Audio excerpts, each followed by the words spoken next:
ఢిల్లీలో జరిగిన పేలుడు ఘటనపై సంచలన విషయాలు బయటపడుతున్నాయి. దేశంలో పెద్ద ఎత్తున పేలుళ్లకు ఉగ్రవాదులు ప్లాన్ చేసినట్లు అధికారులు గుర్తించారు. ఈ కేసును టేకప్ చేస్తున్న ఎన్ఐఏ దర్యాప్తు ముమ్మరం చేసింది. ఈ కుట్ర వెనుక ఎక్కువ మంది డాక్టర్లే ఉండగా వారికున్న సైన్స్ నాలెడ్జ్లో బాంబుల తయారీపైనే ఎక్కువ వాడినట్లుగా తెలుస్తుంది. వేల కిలోల పేలుడు పదార్థాలను కలెక్ట్ చేసి బ్లాస్టింగ్ చేసేందుకు ప్లాన్ చేశారు. మదర్ ఆఫ్ సైతాన్ గా పిలిచే ట్రై అసిటోన్ ట్రై ఫెరాక్సైడ్ వాడేందుకు రెడీ అయ్యారు. ఎర్రకోట దగ్గర I-20 కారులో జరిగిన బాంబ్ బ్లాస్ట్ లోనూ ఈ సైతాన్ను వాడినట్లుగా ఫోరెన్సిక్ రిపోర్టులు చెబుతున్నాయి. రైట్, ఇక ఢిల్లీ ఎర్రకోట దగ్గర బ్లాస్ట్ కేసు దర్యాప్తుపై మరిన్ని డీటెయిల్స్ మనకి శ్రీశైలం లైవ్ లో అందిస్తారు. శ్రీశైలం, అప్డేట్స్ ఏంటి? బాంబ్ బ్లాస్ట్కు సంబంధించినటువంటి ఎన్ఐఏ దర్యాప్తు కొనసాగుతోంది. బాంబ్ బ్లాస్ట్ జరిగిన దగ్గర ఫోరెన్సిక్ నిపుణులతో పాటు ఎన్ఐఏ కూడా అక్కడ పరిశీలించింది. అదేవిధంగా ఇప్పటికే ఆ మాడ్యూల్ ఏదైతే దేశవ్యాప్తంగా కూడా పేలుళ్ళు చేయాలనేటువంటి ఒక మాడ్యూల్ను సిద్ధం చేసుకున్నారో దానికి అనుగుణంగానే ఈ పేలుడు పదార్థాలను సేకరించడం కానీ వాటిని తరలించడం కానీ ఈ క్రమంలోనే ఇంటెలిజెన్స్ రిపోర్ట్ ఆధారంగా కొన్ని చోట్ల స్వాధీనం చేసుకోవడంతో ఈ మాడ్యూల్ అనేది కొంత వాళ్ళు అనుకున్నట్టుగా కాకుండా అది దెబ్బతిన్నట్టుగా తెలుస్తుంది. ఈ క్రమంలోనే ఏదైతే బాంబుకు సంబంధించినటువంటి పేలుడు పదార్థాలను తరలించే క్రమంలో ఇది పేలినట్టుగా కూడా తెలుస్తుంది. అయితే ఇది ఉగ్రవాదుల పనిగానే ఎన్ఐ ఇప్పటికైతే భావిస్తుంది.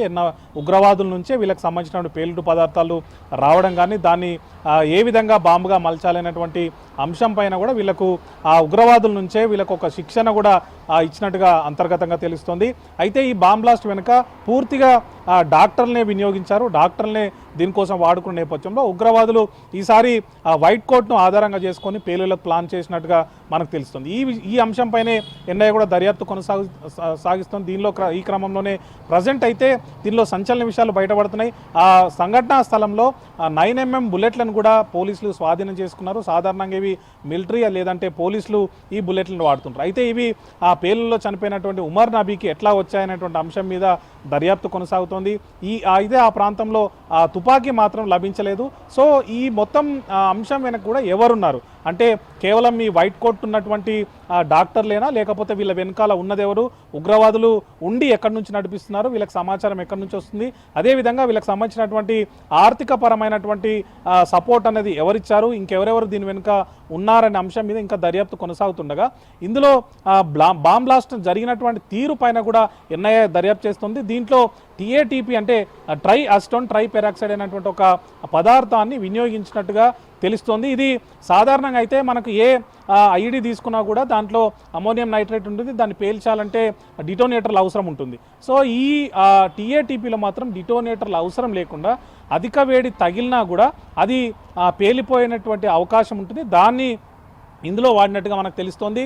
ఇది ఇంతకు ముందుకు అంటే 2015లో ప్యారిస్లో, అదేవిధంగా 2016లో బ్రసెల్స్లో, 2017లో మాంచెస్టర్లో జరిగినటువంటి పేలుల్లో ఈ TATPని వాడినట్టుగా గుర్తించారు. అప్పటి నుంచే ఈ అంశానికి సంబంధించిన ఒక డిస్కషన్ జరుగుతూ వస్తుంది. దాని గురించి అప్పుడే అందరికీ తెలిసిందే. పారిస్ పేలుల తర్వాతనే అందరికీ ఈ TATP గురించి తెలిసింది. ఇప్పుడు ఢిల్లీతో పాటు ఇతర చోట్ల పట్టుబడినటువంటి ఆ పేలుడు పదార్థాల్లో కూడా ఈ TATPని మిక్సింగ్ చేసినట్టుగా ఎన్ఐఏ భావిస్తోంది.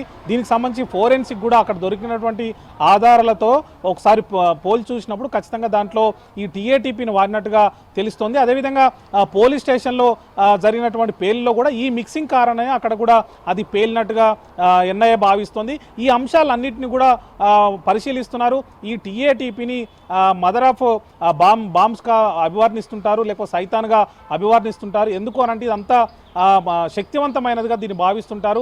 దాన్ని ఎట్లాంటి దాన్ని పేల్చేందుకు ఎట్లాంటి సపోర్ట్ లేకున్నా కూడా దానంతట అదే అధిక వేడి తగిలినప్పుడు ఆటోమేటిక్గా పేలేంటి అవకాశం ఉంటుంది. దాంతోపాటు ఎక్కువ వ్యాప్తి కూడా ఉంటుంది, ఎక్కువ నష్టం కూడా చేస్తున్నటువంటి అంశం మీద ఎన్ఐఏ ఇప్పటికే దీనికి సంబంధించిన విచారణ కూడా లోతుగా సాగిస్తుంది. అయితే ఈ TATP వాడటం వెళ్ళకంటే వీళ్ళకు ఎక్కడి నుంచి వచ్చింది, వీళ్ళు డాక్టర్లు కాబట్టి కొంత నాలెడ్జ్తోని దాన్ని తయారు చేసుకునే అంశం ఉందా, లేకపోతే ఈ మిక్సింగ్ సంబంధించిన సమాచారం సమాచారం ఎక్కడి నుంచి వచ్చింది? 2017లో ప్యారిస్లో జరిగినటువంటి పేలుల్లో ఈ పదార్థం వాడితే అప్పటి నుంచి కూడా కొన్ని చోట్ల వరుసగా 15, 16, 17లో కూడా ఇవి వివిధ ప్రాంతాల్లో ఈ పదార్థాలను మిక్సింగ్ చేసి పేలులు చేసుకొచ్చారు. మరి ఇప్పుడు మన దేశంలో జరిగినటువంటి ఈ పేలుల వెనుక ఉన్నది ఎవరు?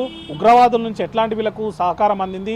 ఈ పేలుడు పదార్థాలను కూడా అక్కడి నుంచే పంపించారా, లేకపోతే ఉమర్ నబీకి దీని మీద కూడా పరిజ్ఞానం ఉంది అని అంటున్నారు? ఒకవేళ ఉమర్ నబీ దీన్ని తయారు చేయగలిగితే కనుక వేల కిలోల ఈ పేలుడు పదార్థాలను సేకరించిన ఇంకా ఒకవేళ ఈ మాడ్యూల్ని కనుక దెబ్బతీయకపోయి ఉంటే కనుక చాలా ప్రమాదం జరిగే అవకాశం ఉందని ఇప్పటికే ఎన్ఐఏ అదేవిధంగా ఫోరెన్సిక్ కూడా భావిస్తోంది. ఎందుకంటే దేశంలోని చాలా చోట్ల కూడా ఈ అమోనియం నైట్రేట్తో పాటు ఈ టీఏటీపీని కూడా కలిపి పేలులకు ప్లాన్ చేసిన నేపథ్యంలో ఇలాంటి ఈ పేలుల కోసం ఇప్పటికే దాదాపు 10ల సంఖ్యలో వెహికల్స్ను కూడా వీళ్ళు సేకరించి పెట్టుకున్నారు. అవన్నీ కనుక ఒకేసారి పేల్స్తే కనుక తీవ్రమైనటువంటి పరిణామాలు జరిగే అవకాశం ఉండేది. కానీ దీన్ని వాళ్ళు ఏదైతే ఉగ్రవాదులు ఇచ్చినటువంటి మాడ్యూల్ని మన దేశ ఇంటెలిజెన్స్ కానీ లేకపోతే మన పోలీసులు కానీ దాన్ని భగ్నం చేయడంతో చాలా వరకు చాలామంది ప్రాణాలు కాపాడినట్టుగా కూడా చర్చ అయితే సాగుతుంది జ్యోతి.